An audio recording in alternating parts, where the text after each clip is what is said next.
കവളപ്പാറയും പുത്തുമലയും പെട്ടിമുടിയുമൊക്കെ കഴിഞ്ഞ് മലയാളിയുടെ ദുരന്തത്തിന്റെ ആഴം ഇപ്പോൾ വയനാട് മുണ്ടക്കയിലും എത്തി നിൽക്കുകയാണ്. ഇനിയൊരു ദുരന്തമുണ്ടായാൽ അത് കേരളത്തിന് താങ്ങാനാവുന്നതിലും അപ്പുറമായിരിക്കും. ഏതൊരു ദുരന്തമുണ്ടാകുമ്പോഴും കേരളക്കരയ്ക്ക് മുകളിൽ ഡെമോക്ലസിന്റെ വാളുപോലെ തൂങ്ങിക്കിടക്കുന്ന ഒന്നാണ് മുല്ലപ്പെരിയാർ ഡാം. കുത്തിയൊഴുകുന്ന വെള്ളം തടഞ്ഞു നിർത്തുന്ന ഏതൊരു ഡാമുകളെയും ജലബോംബുകൾ എന്ന് വിശേഷിപ്പിക്കുന്നതിൽ തെറ്റില്ല. എന്നാൽ ഈ പേരിൽ ഇപ്പോൾ ഏറ്റവും കൂടുതൽ ഉപയോഗിച്ച് കേൾക്കുന്നത് മുല്ലപ്പെരിയാർ ഡാമിന്റെ കാര്യത്തിലാണ്. കേരളത്തിലെ മറ്റെല്ലാ ഡാമുകളിൽ നിന്നും വ്യത്യസ്തമായി മുല്ലപ്പെരിയാർ ഭീതി വിതയ്ക്കുന്നത് വലിയൊരു സമൂഹത്തെ തന്നെയാണ്. മുല്ലപ്പെരിയാർ പൊട്ടിയാൽ അതിനു താഴെയുള്ള നിരവധി ഡാമുകളും പൊട്ടിത്തകരും. ബലക്ഷയം ഇല്ല എന്ന് അധികാരികൾ വ്യക്തമാക്കുന്നുണ്ടെങ്കിലും അപകടങ്ങൾ മുൻകൂട്ടി നിശ്ചയിച്ചല്ല വരാറുള്ളത് എന്നതിനാൽ തന്നെ ജനങ്ങളുടെ ഭയത്തെ തള്ളിക്കളയാനുമാകില്ല. കാത്തിരുന്ന് ഒരു ദുരന്തത്തെ വിളിച്ചു വരുത്താനും നമുക്ക് കഴിയില്ല. അതുകൊണ്ട് തന്നെ മുല്ലപ്പെരിയാറിന്റെ കാര്യത്തിൽ പഠനങ്ങളുടെ അടിസ്ഥാനത്തിൽ സംഭവിക്കുന്നത് എന്താണെന്ന് നമുക്കൊന്ന് നോക്കേണ്ടതുണ്ട്. 2021 തമിഴ്നാട്ടിൽ മുല്ലപ്പെരിയാർ വിവാദം ശക്തമായി അലയടിച്ചിരുന്നു. അതിന് കാരണമായതുമാകട്ടെ ഒരു മലയാളം യൂട്യൂബ് ചാനലിൽ വന്ന ഡാം എന്തായാലും പൊട്ടും എന്ന അഭിമുഖമാണ്. അത് മുല്ലപ്പെരിയാർ 136 അടിക്ക് മുകളിലേക്ക് പോകുന്ന സാഹചര്യത്തിൽ ഭീതിയായും ആശങ്കയായും പടർന്ന് പന്തലിക്കുകയായിരുന്നു. കേരളത്തിലെ പ്രമുഖ സിനിമാ താരങ്ങളും മുല്ലപ്പെരിയാർ ഡീകമ്മീഷൻ ചെയ്യണമെന്ന ഹാഷ്ടാഗുമായി പ്രതികരിച്ചതോടെ തമിഴ്നാട്ടിൽ മലയാളത്തിലെ ഈ നടന്മാരുടെ കോലം കത്തിക്കലും ഇടുക്കിയെ തമിഴ്നാടിനോട് ചേർക്കണമെന്ന രീതിയിലൊക്കെ വലിയ പ്രതിഷേധവും ഉണ്ടായി. കേരളത്തിലെ 4 ജില്ലകൾ ഒലിച്ചു പോകുമെന്നും അറബിക്കടൽ ഇളകി മറിയുമെന്നൊക്കെയാണ് പ്രചാരണം. എന്നാൽ 443 MCM മാത്രം സ്റ്റോറേജുള്ള ഡാമിന് 20 ലക്ഷം പേരെ കൊല്ലാനും ജില്ലകളെ കടലിലൊഴുക്കാനുമൊന്നും കഴിയുമോ എന്നും പരിശോധിക്കേണ്ടതുണ്ട്. ഡാം തകർന്നാൽ പെരിയാറിന്റെ കരകളിൽ അതിന്റെ കൈവഴികളിലുമാണ് വെള്ളം ഉയരുകയും അപകടങ്ങൾ അത്രയും ഉണ്ടാവുകയും ചെയ്യുക. ഈ പ്രചാരണങ്ങൾക്കിടയിൽ മുല്ലപ്പെരിയാറിന് താഴെ താമസിക്കുന്നവരും പെരിയാറിന്റെ തീരത്തുള്ളവരുമൊക്കെ വളരെയേറെ പാനിക്കായിരുന്നു. എന്നാൽ ഇന്ത്യയിൽ ഇത്രയേറെ സുരക്ഷാ പരിശോധനയും പരീക്ഷണവും നടന്ന വേറെ ഡാമുകളുണ്ടോ എന്നത് തന്നെ സംശയമാണ്. ഇന്ന് ഉന്നയിക്കപ്പെടുന്ന വിവാദം ഡാമിന്റെ പഴക്കത്തെ സംബന്ധിച്ചുമാണ്. UN റിപ്പോർട്ടിലും 50 വർഷം കാലയളവുള്ള ഡാമാണ് മുല്ലപ്പെരിയാർ എന്നും അതിപ്പോൾ 100-ലേറെ വർഷം കഴിഞ്ഞെന്നും അതിനാലാണ് ഡീകമ്മീഷൻ ചെയ്യണമെന്നും ആവശ്യപ്പെടുന്നതായി പറയുന്നത്. എന്നാൽ ഡീകമ്മീഷൻ ചെയ്യാൻ മാത്രം ഡാമിന് സുരക്ഷാ പ്രശ്നങ്ങളുള്ളതായി ആ റിപ്പോർട്ടിൽ എവിടെയും വിവരിക്കുകയോ അതിനാവശ്യമായ പഠനത്തിന്റെ തെളിവുകൾ നിരത്തുകയോ ചെയ്തിട്ടില്ല. ഇത് UN റിപ്പോർട്ടിനെ ആസ്പദമാക്കി തീർക്കുന്നുമുണ്ട്. എങ്കിലും പഴക്കത്തെ സംബന്ധിച്ചുള്ള ആശങ്കകൾ വലിയ തോതിൽ നിലനിൽക്കുകയും ചെയ്യുന്നുണ്ട്. അതിനുള്ള വ്യക്തമായ നിർവചനങ്ങളും ഉത്തരവും സുപ്രീം കോടതി നിയമിച്ച എംപവേർഡ് കമ്മിറ്റി നൽകുന്നുമുണ്ട്. ഇതുപ്രകാരം ഡാമിനെ സംബന്ധിച്ച് ലൈഫ് എന്നത് യാഥാർത്ഥ്യമല്ലെന്നാണ് സൂചിപ്പിക്കുന്നത്. അതിനർത്ഥം ഒരു ജീവിയെയോ ജീവനെ പോലെയുള്ള കോശവിഭജനവും ലൈഫ് സ്പാനും ഡാമുകൾക്ക് ബാധകമല്ല എന്നുള്ളതാണ്. അതായത് 50 വർഷം ശരാശരി ലൈഫ് എന്ന ഒരു വ്യവസ്ഥയൊന്നും നിലവിലില്ല. മറിച്ച് അത് മറ്റ് ഘടകങ്ങളുമായി ബന്ധപ്പെട്ട് കിടക്കുന്നവയാണ്. ഒരു ഡാമിന്റെ കാലാവധി എന്നത് അതിന്റെ മെയിൻ്റനൻസിലും തുടർച്ചയായ റിപ്പയറിങ്ങിലും പുനരുദ്ധാരണത്തെയും ആശ്രയിച്ചാണ് കിടക്കുന്നത്. അതായത് നല്ല രീതിയിൽ മെയിൻറ്റെയിൻ ചെയ്യുകയും പുനരുദ്ധാരണം നടത്തുകയും ചെയ്താൽ ഡാമിന്റെ ലൈഫ് എന്നത് 50 മുതൽ 100 വർഷത്തിലൊന്നും തീരില്ലെന്നുള്ളതാണ് വ്യക്തമാക്കുന്നത്. ഡാമിനെ സംബന്ധിച്ച മറ്റൊരു ചോദ്യമാണ് ഇത് ഒരിക്കലും ഡീകമ്മീഷൻ ചെയ്യേണ്ടതില്ലേ എന്നത്. എന്നാൽ ഏത് ഡാമും എന്തെങ്കിലും ഡീകമ്മീഷൻ ചെയ്യേണ്ടതുണ്ട് എന്നതുകൊണ്ട് തന്നെ ഇന്ന് തന്നെ പൊളിച്ചു കളയേണ്ടതുണ്ടോ എന്ന ചോദ്യവും പ്രസക്തമാണ്. മുല്ലപ്പെരിയാറിൽ ജലനിരപ്പ് ഉയരുമ്പോൾ കൂടുതൽ വെള്ളം തമിഴ്നാടിന് കൊണ്ടുപോയിക്കൂടെ എന്ന സംശയങ്ങളും ഉയരുന്നുണ്ട്. എന്നാൽ രസകരമായൊരു കാര്യം, സുപ്രീം കോടതി നിയമിച്ച എംപവേർഡ് കമ്മിറ്റി അംഗമായ ജസ്റ്റിസ് KT തോമസ് കമ്മിറ്റി റിപ്പോർട്ടിനോട് വിയോജിച്ചുകൊണ്ട് ഒപ്പുവയ്ക്കുകയും അതിൻ്റെ കാരണങ്ങൾ നോട്ടീസ് ചെയ്യുകയും ചെയ്തിട്ടുണ്ട്. അതിൽ ചൂണ്ടിക്കാട്ടുന്നത് ഇടുക്കിയിൽ 70 TMC കപ്പാസിറ്റി ഉണ്ടായിട്ടും ഞങ്ങൾക്ക് 54 TMC വെള്ളം മാത്രമേ കിട്ടുന്നുള്ളൂ എന്നും മുല്ലപ്പെരിയാറിലെ ജലനിരപ്പ് 136 അടിയിൽ നിന്ന് കൂട്ടിയാൽ ഞങ്ങൾക്ക് ഇടുക്കി ഡാമിലേക്ക് ആവശ്യമായ വെള്ളം കിട്ടില്ലെന്നും പറയുന്നുണ്ട്. അതായത് ഇന്ന് വെള്ളം തമിഴ്നാടിന് കൊണ്ടുപോയിക്കൂടെ എന്ന് ചോദിക്കുമ്പോൾ ഒരു കാലഘട്ടത്തിൽ മുല്ലപ്പെരിയാറിലെ വെള്ളം നമുക്ക് കിട്ടാത്തത് കൂടിയായിരുന്നു നമ്മൾ ജലനിരപ്പ് ഉയർത്തരുത് എന്ന് പറയാനുള്ള മറ്റൊരു കാരണമായും ചൂണ്ടിക്കാട്ടുന്നത്. കേരളം മുന്നോട്ട് വെച്ച ഡാമിന്റെ ബലക്ഷയം, പരിസ്ഥിതി പ്രശ്നം, വെള്ളം കിട്ടുന്നില്ല എന്ന പരാതി, കരാറിനെ സംബന്ധിച്ച പരാതി എല്ലാം ഇന്ത്യയുടെ പരമോന്നത കോടതി നിരുപാധികം തള്ളിയ വിഷയമാണ്. അതാണ് വസ്തുത. അതോടൊപ്പം 136 അടിക്ക് മുകളിൽ ഉയർത്തുമ്പോൾ മുല്ലപ്പെരിയാറിന് താഴെ ജീവിക്കുന്നവർക്ക് മാനസികവും ശാരീരികവുമായ ബുദ്ധിമുട്ടുണ്ടാകുന്നു എന്നതും 6 മുതൽ 12 വയസ്സുവരെയുള്ള കുട്ടികൾക്ക് സൈക്കോസിസ് വരുമെന്നും റിപ്പോർട്ടിനെ വിയോജിച്ചുകൊണ്ട് കേരളം പങ്കുവയ്ക്കുന്നുണ്ട്. കേരളത്തിൽ ബാലിശമായ വാദങ്ങൾ പറഞ്ഞുകൊണ്ട് തൽപരകക്ഷികളും രാഷ്ട്രീയക്കാരും നടത്തിയ പ്രചാരണങ്ങൾ ഇന്നും ഒരുപാട് മനുഷ്യരുടെ ഉറക്കം കെടുത്തുന്നുണ്ട്. അത് ഇനിയെങ്കിലും ഇല്ലാതാക്കേണ്ടതും അനിവാര്യമാകുന്നു. കാരണം ബ്രിട്ടീഷുകാരുടെ ആവശ്യപ്രകാരം തിരുവിതാംകൂർ രാജവംശമായ വിശാഖം തിരുനാൾ രാമവർമ്മയും മദ്രാസ് പ്രൊവിൻസും തമ്മിൽ 1886 ഒക്ടോബർ മാസം 29 ഒരു കരാർ ഒപ്പിടുകയും തിരുവിതാംകൂറിന് കീഴിലുള്ള 8100 ഏക്കർ വനഭൂമി മദ്രാസ് പ്രൊവിൻസ് 999 വർഷത്തേക്ക് നൽകാനും ധാരണയായിരുന്നു. പെരിയാർ ലീസ് ഡീഡ് അനുസരിച്ചുള്ള ഈ വനഭൂമിയിൽ ജലസേചന ആവശ്യത്തിനായി ഒരു തടയണ കെട്ടാനായി 1874 മദ്രാസ് ചീഫ് എഞ്ചിനീയറായ ജോൺ വാക്കർ പെന്നിക്വിക്കിനെയും ആർ സ്മിത്തിനെയും നിയമിക്കുകയും ചെയ്തു. ഇന്ന് തമിഴ്നാട് അതിർത്തി പ്രദേശങ്ങളിൽ സ്ഥിതി ചെയ്യുന്ന ശിവഗിരിക്കുന്നിൽ നിന്ന് ഉത്ഭവിക്കുന്ന പെരിയാറിൻ്റെ പോഷക നദികൾ ഈ വനഭൂമിയിലൂടെയാണ് ഒഴുകുന്നത്. 5398 ചതുരശ്ര കിലോമീറ്റർ വൃഷ്ടിപ്രദേശമുള്ള പെരിയാറിൻ്റെ ജലസമൃദ്ധി തിരിച്ചറിയുന്ന പെന്നിക്വിക്ക് കൃത്രിമ തടാകം നിർമ്മിക്കാനുള്ള അനുയോജ്യമായ സ്ഥലം നിശ്ചയിച്ച് 1882 ഡാമിൻ്റെ ഡിസൈൻ സമർപ്പിച്ചു. 1887-1895 കാലയളവിൽ ഡാം നിർമ്മിക്കുകയും കമ്മീഷൻ ചെയ്ത് പ്രവർത്തനം ആരംഭിക്കുകയും ചെയ്തതാണ്. ഡാമിൻ്റെ നിർമ്മാണ കാലഘട്ടത്തിൽ സിമന്റ് പ്രചാരത്തിലില്ലാതിരുന്നതാൽ ലോകത്ത് സുർക്കി, ലൈം, മണ്ണ് മിശ്രിതങ്ങളാണ് കല്ലുവെച്ച് കെട്ടാൻ പശയായി ഉപയോഗിച്ചിരുന്നത്. 20-ാം നൂറ്റാണ്ടിലാണ് സിമന്റ് കണ്ടെത്തുന്നത്. 1925 പേറ്റന്റ് കിട്ടിയെങ്കിലും വ്യാവസായികാടിസ്ഥാനത്തിൽ സിമന്റ് നിർമ്മാണം തുടങ്ങാൻ പിന്നെയും വർഷങ്ങളെടുത്തു. ഇഷ്ടികപ്പൊടി ചുട്ടു ചൂടാക്കിയെടുത്ത മിശ്രിതത്തെയാണ് സുർക്കി എന്ന് പറയുന്നത്. 2:1:3 എന്ന അനുപാതത്തിൽ യഥാക്രമം ചുണ്ണാമ്പും സുർക്കിയും മണലും വെള്ളവുമായി ചേർത്തതാണ് ഈ ബൈൻഡിംഗ് മിശ്രിതം.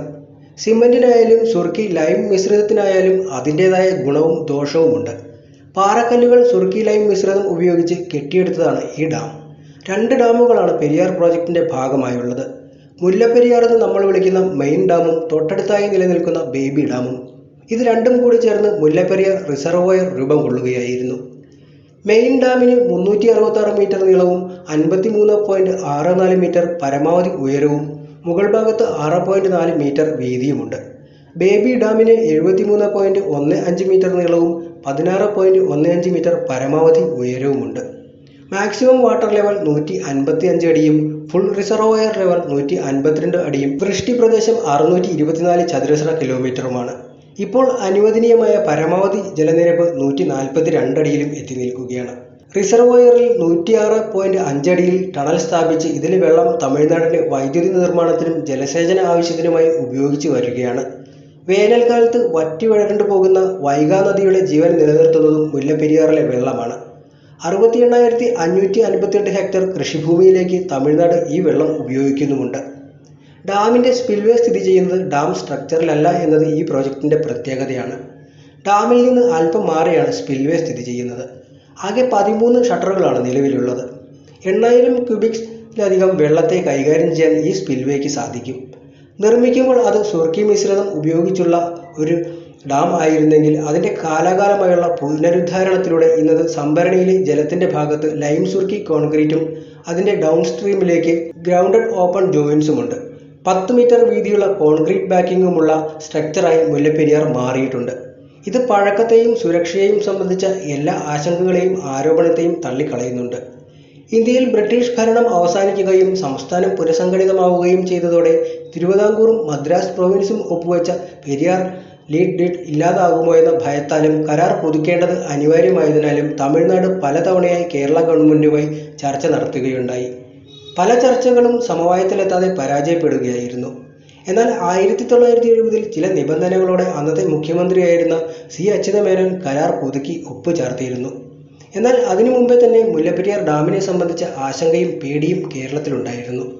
അങ്ങനെ പതുക്കെ അഭ്യൂഹങ്ങളിലൂടെയും രാഷ്ട്രീയ വിവാദങ്ങളിലൂടെയും മുല്ലപ്പെരിയാർ വിവാദം വികാരഭരിതമാകാൻ തുടങ്ങി. 1990കളിലും 2000ത്തിലും തമിഴ്നാടും കേരളവും തമ്മിൽ വലിയ വാഗ്വാദങ്ങൾ ഉണ്ടായിരുന്നു. മുല്ലപ്പെരിയാറിലെ ജലനിരപ്പ് 136 അടി ആക്കണമെന്നായിരുന്നു കേരളത്തിൻ്റെ ആവശ്യം. എന്നാൽ തമിഴ്നാട് 142 അടിയിലേക്ക് ഉയർത്തണമെന്ന ആവശ്യത്തിലും ഉയർച്ചു നിന്നു. മുല്ലപ്പെരിയാർ എൻവയോൺമെൻ്റൽ പ്രൊട്ടക്ഷൻ ഫോറം 2001 ഒരു റിട്ട് പെറ്റീഷൻ സമർപ്പിക്കുന്നതോടെ അതുവരെയുണ്ടായിരുന്ന വിവാദങ്ങൾ നിയമ പോരാട്ടത്തിലേക്ക് കടക്കുകയാണ് ചെയ്തത്. തമിഴ്നാടും കേരളവും കേസിൽ കക്ഷി ചേർക്കപ്പെട്ടു. വാദത്തിനും പരിശോധനയ്ക്കും ശേഷം കേന്ദ്ര ജല കമ്മീഷനോട് കോടതി റിപ്പോർട്ട് തേടുകയായിരുന്നു. കേരളവും തമിഴ്നാടും കേന്ദ്ര ജല കമ്മീഷനും അംഗമായ കമ്മീഷനെ ഏർപ്പെടുത്തിയിരുന്നു. കേരളത്തിൻ്റെ കോടതിയിലെ വാദങ്ങൾ ഇങ്ങനെയായിരുന്നു. മുല്ലപ്പെരിയാർ ഡാം ഘടനാപരമായും ഭൂമിശാസ്ത്രപരമായും ശക്തമല്ല. ബ്രിട്ടീഷ് കാലത്തെ കരാർ ഇക്കാലത്ത് നിലനിൽക്കില്ല. മുല്ലപ്പെരിയാർ ഡാമിൽ വെള്ളമുയർത്തിയാൽ ഗുരുതരമായ പരിസ്ഥിതി പ്രശ്നങ്ങൾ ഉണ്ടാകും. മുല്ലപ്പെരിയാറിൽ ജലനിരപ്പ് ഉയർത്തുന്നത് ഇടുക്കി ജലവൈദ്യുത പദ്ധതിക്ക് ആവശ്യമായ വെള്ളം കിട്ടാത്ത സാഹചര്യവും ഉണ്ടാക്കും. ഇങ്ങനെ നിരവധി വാദങ്ങൾ കേരളം മുന്നോട്ട് വയ്ക്കുന്നുണ്ട്. കേരളത്തിന് ഒരു കൃത്യമായ കാരണമായിരുന്നില്ല എതിർപ്പിന് പിന്നിൽ. മറിച്ച് എല്ലാ വിഷയവും തമിഴ്നാടിനെ എതിർക്കാനായി കേരളം ഉപയോഗിച്ചുകൊണ്ട് എന്നായിരുന്നു അന്ന് വന്ന ആരോപണങ്ങൾ അത്രയും. കമ്മീഷനും കോടതിയും കേരളത്തിൻ്റെ ആശങ്കകൾ ഓരോന്നായി പരിശോധിക്കുകയും ഒന്നിനും അടിസ്ഥാനമില്ലെന്ന് കണ്ടെത്തുകയും ചെയ്തതായി പറയുന്നുണ്ട്. 2006 ഫെബ്രുവരിയിൽ തമിഴ്നാടിന് അനുകൂലമായ സുപ്രീം കോടതിയിൽ നിന്ന് താൽക്കാലിക ഉത്തരവുണ്ടാകുന്നു. തമിഴ്നാടിന് 142 അടിയിലേക്ക് വെള്ളം ഉയർത്താൻ അനുമതി ലഭിച്ചതോടെ അതേ വർഷം മാർച്ച് മാസത്തിൽ 2003 Kerala irrigation and water conservation act Kerala നിയമസഭ ഭേദഗതി ചെയ്യുകയും സുപ്രീം കോടതി വിധിയെ മറികടക്കാൻ ശ്രമിച്ചിരുന്നു. അതോടെ വിവാദങ്ങളിലും നിയമപോരാട്ടത്തിലും നിന്ന മുല്ലപ്പെരിയാർ രണ്ട് സംസ്ഥാനങ്ങൾക്കിടയിലെ അക്രമങ്ങളിലേക്ക് വരെ വഴിവെച്ചിരുന്നു. തമിഴ്നാട്ടിൽ KSRTC ബസ് കത്തിക്കുകയും കേരളത്തിലേക്കുള്ള ചരക്ക് ലോറികൾ തടയുകയും ഉണ്ടായി. എന്നാൽ കേരള നിയമസഭ പാസാക്കിയ ഭേദഗതി ഭരണഘടനാ വിരുദ്ധമെന്ന് വിശേഷിപ്പിച്ചുകൊണ്ട് സുപ്രീം കോടതി തള്ളുകയാണ് ചെയ്തത്. കേരളം 136 അടിയിൽ ഉറച്ചു നിന്നതോടെ 2010 കോടതി വീണ്ടും ഒരു വിദഗ്ധ കമ്മിറ്റിയെ നിയമിക്കുകയും റിപ്പോർട്ട് ആവശ്യപ്പെടുകയും ചെയ്തു. ഈ എംപവേർഡ് കമ്മിറ്റി 2010 സുപ്രീം കോടതി നിയമിച്ച കമ്മിറ്റിയിൽ ഒരു ചെയർമാനും 2 സാങ്കേതിക വിദഗ്ധരും 2 പ്രതിനിധികളും ഉൾപ്പെടെ 5 അംഗങ്ങളാണ് ഉണ്ടായിരുന്നത്. മുൻ സുപ്രീം കോടതി ചീഫ് ജസ്റ്റിസായ ഡോക്ടർ AS ആനന്ദ് ചെയർമാനായ കമ്മിറ്റിയിൽ സുപ്രീം കോടതി മുൻ ജഡ്ജിയും മലയാളിയുമായ KT തോമസ്, സുപ്രീം കോടതി മുൻ ജഡ്ജിയായ ഡോക്ടർ AR ലക്ഷ്മണൻ, സിവിൽ എഞ്ചിനീയറും ഹൈഡ്രോളജി വിദഗ്ധനുമായ ഡോക്ടർ CD താറ്റെ, ലോകരാജ്യങ്ങളിൽ നിരവധി പദ്ധതികളിൽ പ്രവർത്തിക്കുകയും സെൻട്രൽ വാട്ടർ എഞ്ചിനീയറിംഗ് സർവീസിൽ വൈദഗ്ധ്യം തെളിയിക്കുകയും ചെയ്ത ഡോക്ടർ K മേത്ത എന്നിവരാണ് ഉണ്ടായിരുന്നത്. എംപവേർഡ് കമ്മിറ്റി പരിശോധിച്ച വിഷയങ്ങൾ ഇവയായിരുന്നു: hydrologic safety, structural safety, seismic safety, കരാറിൻ്റെ നിലനിൽപ്പ്, കേരളം പാസാക്കിയ ഭേദഗതിയുടെ നിലനിൽപ്പ്, ഡാമിൻ്റെ പഴക്കത്തെ സംബന്ധിച്ചുള്ള ആശങ്ക, കൂടാതെ മറ്റ് വിഷയങ്ങളും. ഡാം ഫെയിലിയർ പ്രധാനമായും നടക്കുന്നത് ബ്രീച്ചിങ്, സീപ്പേജ്, സ്ലൈഡിംഗ് എന്നിവ കാരണമാണ്. ബ്രീച്ചിങ് പ്രധാനമായും കവിഞ്ഞൊഴുകുന്നതിനാലാണ് നടക്കുന്നത്. ഇത്തരം ഡാം ഫെയിലിയർ സംഭവിക്കുന്ന സാഹചര്യങ്ങളും എഞ്ചിനീയറിംഗ് തിയറികളും ഉപയോഗിച്ച് ഓരോന്നായി ഈ കമ്മിറ്റി പഠിക്കുകയുണ്ടായി. കമ്മിറ്റിയുടെ പരിശോധനകളും കണ്ടെത്തലുകളും ഇങ്ങനെയായിരുന്നു: ഡാമിൽ മാക്സിമം വാട്ടർ ലെവലിൽ പെർമിസിബിൾ മാക്സിമം ഫ്ലൂയിഡ് ഉണ്ടായാലും പരമാവധി ജലവിതരണത്തേക്കാൾ മുകളിലാണ് ഡാമിൻ്റെ ടോപ്പ് നിൽക്കുന്നത് എന്നതിനാൽ ഡാം നിറഞ്ഞു കവിയാനുള്ള സാധ്യതയില്ല. കൂടാതെ PMFനെ കൈകാര്യം ചെയ്യാനുതകുന്ന സ്പിൽവേകൾ മുല്ലപ്പെരിയാറിനുണ്ട്. അതുകൊണ്ട് കവിഞ്ഞൊഴുകാനും അതുവഴി ബ്രീച്ചിങ്ങിനുമുള്ള സാധ്യത ഇല്ലാതാകുന്നു. മെയിൻ ഡാമിൻ്റെയും ബേബി ഡാമിൻ്റെയും ഹൈഡ്രോളജിക് സേഫ്റ്റി 152 അടി വരെയും സുരക്ഷിതമാണ്. ഡാമിൻ്റെ ജലത്തിന് നേരെയുള്ള ഭാഗത്ത് കാലപ്പഴക്കത്താൽ സുർക്കി മിശ്രിതം സീപ്പേജിന് വിധേയമാക്കി ഒഴുകിപ്പോവുകയും ചെറിയ തോതിലുള്ള തുളകളും മറ്റും കണ്ടെടുത്തു. സുർക്കി മിശ്രിതത്തിൻ്റെ സീപ്പേജ് തോത് കമ്മിറ്റി ശാസ്ത്രീയമായ രീതിയിൽ കണക്കാക്കുകയും അത് ഡാമിനെ ശക്തിപ്പെടുത്തുന്നതുവരെ 0.006 ക്യുമെക്സ് പിന്നീട് 0.002 ക്യുമെക്സും ആണെന്ന് കണ്ടെത്തി. 116 വർഷമായി ആകെയുള്ള മിശ്രിതത്തിൻ്റെ 4% താഴെ മാത്രമേ ഈ ഒഴുകിപ്പോകലിലൂടെ നഷ്ടമായിട്ടുള്ളൂ എന്നും അത് അപകടകരമായ നിരക്കല്ലെന്നും മനസ്സിലാക്കുന്നു. അതോടൊപ്പം തന്നെ ഇത് തുടരാതിരിക്കാൻ എപ്പോക്സി പോളിമർ കോട്ടിംഗ് ചെയ്യാനായി നിർദ്ദേശവും വയ്ക്കുന്നുണ്ട്. പുനരുദ്ധാരണത്തിൻ്റെ ഭാഗമായി ഡാമിൻ്റെ ജലത്തിന് നേരെയുള്ള ഭാഗത്ത് എപ്പോക്സി പോളിമർ കോട്ടിംഗ് ചെയ്യുകയുണ്ടായി. അതോടൊപ്പം തന്നെ ഡൗൺ സ്ട്രീമിൽ 10 മീറ്റർ വീതിയിൽ കോൺക്രീറ്റ് ചെയ്യുകയും ഗാലറികളും ഡ്രൈ ഹോളുകളും നിർമ്മിക്കുകയും ചെയ്തിട്ടുണ്ട്. ഡാമിന് മുകളിലേക്ക് വന്നടിക്കുന്ന ജലത്തിൻ്റെ അപ്ലിഫ്റ്റ് ഫോഴ്സ് ഈ ഡ്രെയിൻ ഹോളിലൂടെ പുറത്തേക്ക് പോകാൻ സഹായിക്കുന്നുമുണ്ട്. മുല്ലപ്പെരിയാർ ഡാമിലെ എല്ലാ ഉപകരണങ്ങളും കൃത്യമായി പ്രവർത്തിക്കുന്നുവെന്നും ആവശ്യമായ ഡാറ്റ നൽകുന്നുണ്ടെന്നും കമ്മിറ്റി പറയുന്നുണ്ട്. ഡാമിൻ്റെ ശക്തി വർദ്ധിപ്പിക്കുന്നതിൻ്റെ ഭാഗമായി ഏതാണ്ട് 95ഓളം കേബിൾ ആങ്കർ സ്ഥാപിച്ചിട്ടുണ്ട്.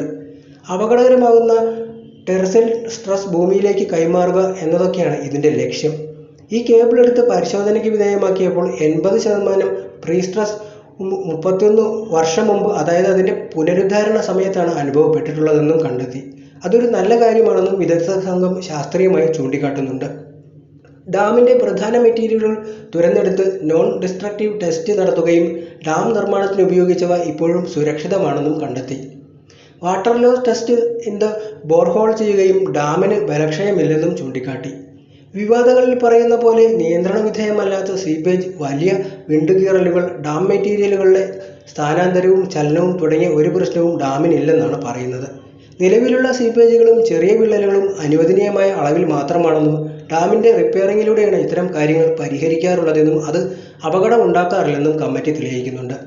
ഫിസിക്കൽ ആൻഡ് കെമിക്കൽ ടെസ്റ്റിനായി ITS ചെയ്യുകയും ഡാമിനുള്ളിൽ നിന്നെടുത്ത സാമ്പിളുകളുടെ ബലപരിശോധനയും അതിലൂടെ ഫിറ്റ്നസ് എലമെന്റ് മെത്തേഡ് ഉപയോഗിച്ച് ഡാം ഘടനയുടെ ശക്തി പരീക്ഷിക്കുകയും ചെയ്തു. ഡാം പുനരുദ്ധാരണത്തിൻ്റെ ഭാഗമായി സ്ഥാപിച്ച 95 ആങ്കർ കേബിളുകളിൽ റിസീവ്ഡ് പ്രീ ടെസ്റ്റ് പരിശോധനകൾ നടത്തുകയുമുണ്ടായി. കോൺക്രീറ്റിൻ്റെയും ബാക്കിങ്ങിൻ്റെയും തെർമൽ പ്രോപ്പർട്ടീസ് പരിശോധിച്ചു. ബേബി ഡാമിന് ആവശ്യമായ സ്റ്റെബിലിറ്റി പരിശോധനകൾ നടത്തി. IIT റൂർക്കിയുടെയും അണ്ണാ യൂണിവേഴ്സിറ്റിയുടെയും പഠന റിപ്പോർട്ടുകൾ പരിശോധിക്കുകയും അതനുസരിച്ച് ഭൂകമ്പ സാധ്യതയിലും ഡാം സുരക്ഷിതമെന്ന് കണ്ടെത്തി. അണ്ണാ യൂണിവേഴ്സിറ്റിയുടെ 3D FEM അനാലിസും ഡാമിന് ബലക്ഷയമില്ലെന്ന് സ്ഥാപിക്കുന്നുണ്ട്. 2011 ഇടുക്കിയിലുണ്ടായ ഭൂകമ്പ പ്രദേശം സന്ദർശിക്കുകയും India meteorological department, geological survey of India എന്നിവരോടൊപ്പം പഠനം നടത്തുകയും അതൊരു ചെറിയ മാഗ്നിറ്റ്യൂഡിലുള്ള ഭൂകമ്പമാണെന്നും മുല്ലപ്പെരിയാർ ഡാമിന് ഭൂകമ്പ സുരക്ഷയുണ്ടെന്ന് ചൂണ്ടിക്കാണിക്കുകയും ചെയ്തു. അതോടൊപ്പം കമ്മിറ്റി 2 ഓൾട്ടർനേറ്റീവ് പദ്ധതിയും മുന്നോട്ട് വയ്ക്കുന്നുണ്ട്. ഒന്ന്, കേരളത്തിന് ആവശ്യമുണ്ടെങ്കിൽ സ്വന്തം ചെലവിൽ പുതിയ ഡാം പണിയാം. രണ്ടാമത്തേത്, മുല്ലപ്പെരിയാറിലെ ഡെഡ് സ്റ്റോറേജ് കൂട്ടി ഉപയോഗിക്കാനായി 50 ഫീറ്റ് ഉയരത്തിൽ ഒരു ടണൽ കൂടി സ്ഥാപിക്കാമോ എന്ന് പഠിച്ച് അതിനുള്ള നടപടികൾ ചെയ്യുക. വസ്തുതകൾ ഇങ്ങനെയൊക്കെയാണെങ്കിലും മുല്ലപ്പെരിയാറിൻ്റെ കാര്യത്തിൽ നമുക്ക് റിസ്ക് എടുക്കാനും കഴിയില്ല. ഡാമിൻ്റെ കാലപ്പഴക്കം, ചോർച്ച, ബലക്ഷയം എന്നിവയാണ് പ്രധാന വെല്ലുവിളികൾ തന്നെ. ഈ വെല്ലുവിളികൾ കേരളത്തിൻ്റെ മധ്യഭാഗത്തെ മുക്കിക്കളയാൻ തക്ക സാധ്യതയുള്ളതാണ്. ആലപ്പുഴ, കോട്ടയം, ഇടുക്കി, എറണാകുളം എന്നീ 4 ജില്ലകളിലെ ജനങ്ങൾക്കാണ് മുല്ലപ്പെരിയാർ ഭീഷണി ഉയർത്തുന്നത്. മുല്ലപ്പെരിയാറിന് താഴെ പെരിയാറിലുള്ള ഇടുക്കി, ചെറുതോണി, കുളമാവ്, ലോവർ പെരിയാർ, ഭൂതത്താൻകെട്ട് എന്നീ ഡാമുകൾക്കും ഭീഷണിയാകും. പെരിയാർ കനാലിൽ ചേരുന്ന വരാപ്പുഴ ഭാഗത്ത് ജലനിരപ്പ് 5 മീറ്റർ വരെ ഉയരാമെന്നും പഠനം കണ്ടെത്തിയിട്ടുണ്ട്. മുല്ലപ്പെരിയാറിന് 47 കിലോമീറ്റർ താഴെയാണ് ഇടുക്കി ഡാം. മുല്ലപ്പെരിയാറിന് എന്തെങ്കിലും സംഭവിച്ചാൽ പ്രളയജലവും മറ്റും ഒഴുകി ഇടുക്കി ഡാമിലെത്തും. ഈ പ്രളയം താങ്ങാൻ ഇടുക്കി ഡാമിന് കഴിയില്ലത്രേ. ചെറുതോണി ഡാമിന് മാത്രമാണ് സ്പിൽവേ ഉള്ളത്. ഇടുക്കി, കുളമാവ് ഡാമുകൾക്ക് സ്പിൽവേ ഇല്ല. ചെറുതോണി ഡാമിൻ്റെ സ്പിൽവേയിലൂടെ മാത്രം ഈ പ്രളയജലം പുറത്തേക്ക് ഒഴുക്കാൻ കഴിയുകയുമില്ല. 3 ഡാമുകൾക്ക് മുകളിലൂടെ പ്രളയജലം ഒഴുകുകയും ചെയ്യും. ഈ ഡാമുകളുടെ സുരക്ഷയെ അവ ബാധിക്കുകയും ചെയ്യുന്നുണ്ട്. സമാനമായ രീതിയിൽ ലോവർ പെരിയാർ, ഭൂതത്താൻകെട്ട് ഡാമുകളെയും ബാധിക്കും എന്നതും പ്രധാന വെല്ലുവിളിയാണ്.